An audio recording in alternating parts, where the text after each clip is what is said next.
నాతో మాట్లాడుమయ్యా, నన్ను దర్శించుమయ్యా.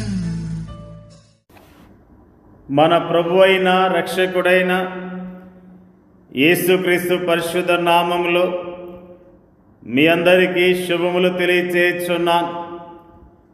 ఈరోజు బలపరిచే వాక్యము నిర్గమకాండము 16వ అధ్యాయము 4వ వచనము. యెహోవా మోషేను చూచి, ఇదిగో నేను ఆకాశము నుండి మీ కొరకు ఆహారమును కురిపించెదను. వారు నా ధర్మశాస్త్రం అనుసరించి నడుతురో లేదో అని నేను వారిని పరీక్షించినట్లు ఈ ప్రజలు వెళ్ళి ఈనాటి భత్యము ఆనాడే కూర్చుకొనవలెను. ఇజ్రాయేలు ప్రజలు ఐగుప్తు బానిసత్వం నుంచి విడిపించబడ్డారు. దేవుడు వారి పక్షాన కార్యాలు జరిగించాడు. వారి ప్రయాణములో ఉన్న అడ్డంకులను తొలగించాడు. ఎర్ర సముద్రాన్ని 2 పాయలుగా చీల్చి 6 నెలన వారిని నడిపించాడు. వెనక వస్తున్న ఫరో సైన్యాన్ని సముద్రంలో ముంచివేశాడు. దేవుడు ఇశ్రాయేలీయుల పక్షాన అద్భుతమైన కార్యాలను జరిగించినట్లుగా ఈ రోజున మనము జ్ఞాపకం చేసుకుంటూ ఉన్నాం. వారు ప్రయాణం చేస్తూ ఉన్నప్పుడు మరి వారు కోరిన ఆహారం గురించిన మాటలు ఈ రోజున మనము జ్ఞాపకం చేసుకుంటూ ఉన్నాం. నిర్గమకాండము 16వ అధ్యాయములో ఇజ్రాయేలు ప్రజలు ఆహారము కొరకు సనిగినట్లును, 17వ అధ్యాయములో వారు నీటి కొరకు సనిగినట్లును మనం చదువుతూ ఉన్నాం. వారు ఆహారము కొరకు సనిగినప్పుడు, ఇదిగో నేను ఆకాశం నుండి మీ కొరకు ఆహారమును కురిపించెదను అంటూ యెహోవా ప్రతిస్పందించినట్లును, వారు నీటి కొరకు సనిగినప్పుడు నీవు ఆ బండను కొట్టగా ప్రజలు త్రాగుటకు దానిలో నుండి నీళ్లు బయలుదేరినని ఆయన మోషేతో పలికినట్లును నిర్గమకాండం 17వ అధ్యాయము 6వ వచనములో చదువుతున్నాం. వారు ఆహారము కొరకు అడిగినప్పుడు ఆయన వారికి ఆకాశపు వాక్యలను విప్పి ఆహారాన్ని వర్షములా కురిపించాడు. వారు నీళ్లు కొరకు అడిగినప్పుడు ఆయన బండలో నుండి వారి కొరకు నీళ్లను ఉబక చేశాడు. ఈ సందర్భాన్ని గురించి కీర్తనాకారుడు ఈ విధంగా అంటూ ఉన్నాడు: ఆకాశముల నుండి ఆహారమునిచ్చి వారిని తృప్తిపరచెను, బండను చేర్చగా నీళ్లు ఉబికి వచ్చెను, ఎడారుల్లో అవి ఏరులై పారెను. బైబిల్ గ్రంథములో దేవుని యొక్క ఉదార స్వభావం పదే పదే బయలుపరచబడింది. ఆయన ఒక పిసినారి కాడు, ఆయన దాతృత్వం గలవాడు. అయితే సాతానుడు ఆయన ఒక పిసినారిగాను, మానవుల ప్రగతిని చూచి ఓర్చుకోలేని వానిగాను చిత్రీకరించాడు. ఏదైనా వనములో ప్రారంభమైన వాడి అబద్ధము శతాబ్దాలుగా ఈ లోకంలో ప్రబలిపోతూనే ఉంది. కానీ రక్షించబడిన మనపై ఆయన కురిపించిన ఆత్మీయ ఆశీర్వాదాలను ఒకసారి గమనించినట్లయితే సమృద్ధి అయిన క్షమాపణిచ్చే దేవుడు.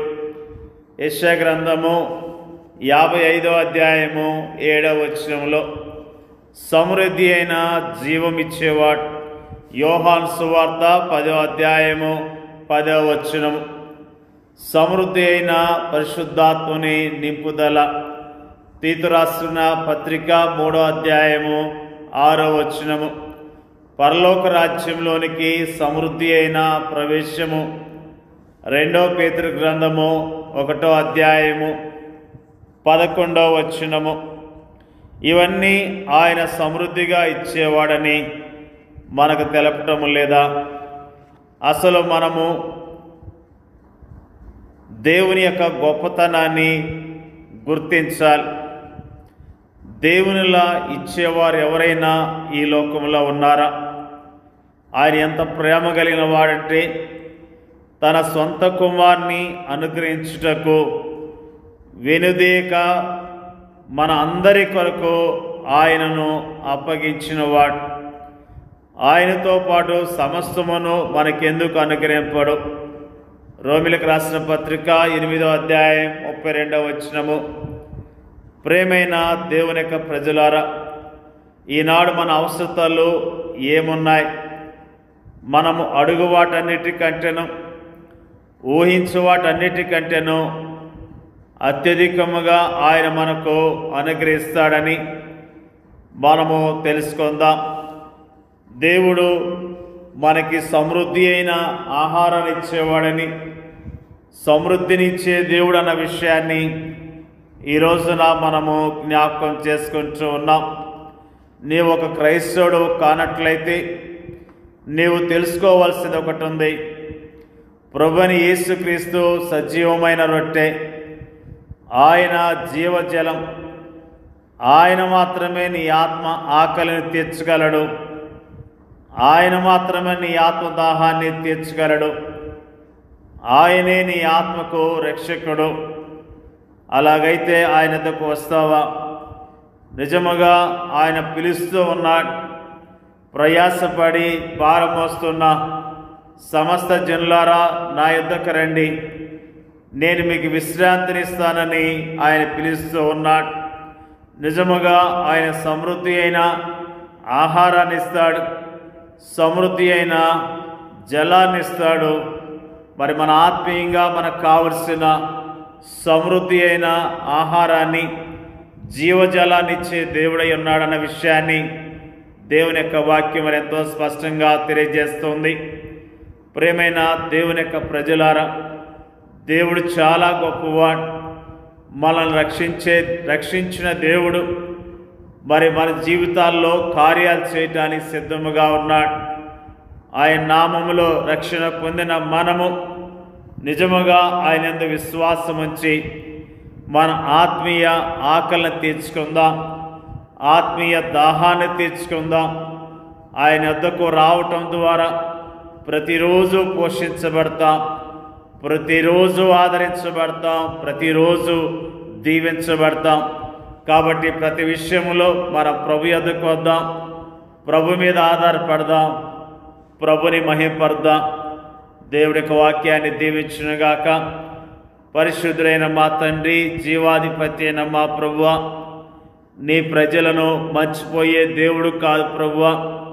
నువ్వు మంచి దేవుడు ప్రభు. నీకు వందనాలు తెలియజేస్తూ ఉన్నాం.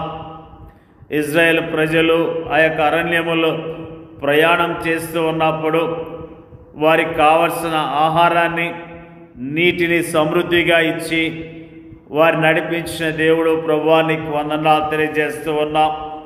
అయ్యా, నువ్వు సమృద్ధి అయిన క్షమాపణిచ్చే దేవుడు, సమృద్ధి అయిన జీవాన్నిచ్చే దేవుడు, సమృద్ధి అయిన పరిశుద్ధాత్మ నింపుదలిచ్చే దేవుడు. ఎంత అద్భుతమైన దేవుడు ప్రభువా, నీకు స్తోత్రాలు. మా జీవితాల్లో సమృద్ధినివ్వటానికి మానవుడిగా దిగి వచ్చిన మా ప్రభువైన యేసుక్రీస్తు నీకు వందనాలు తెలియజేస్తూ ఉన్నాం.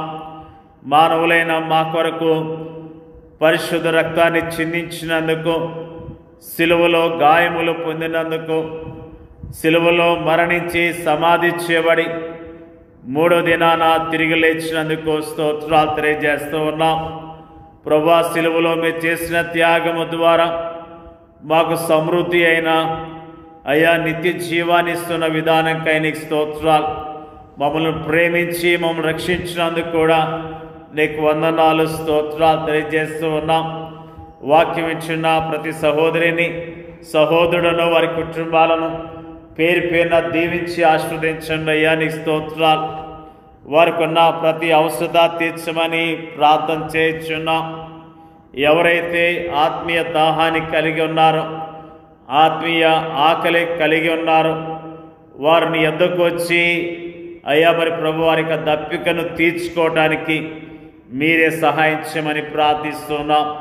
మరి ముఖ్యంగా నీ నామములో విశ్వాసంతో యోగ్యంగా బ్రతకటానికి సహాయం చేయమని యేసుక్రీస్తు నామములో అడుగుచున్నాం తండ్రి. ఆమేన్.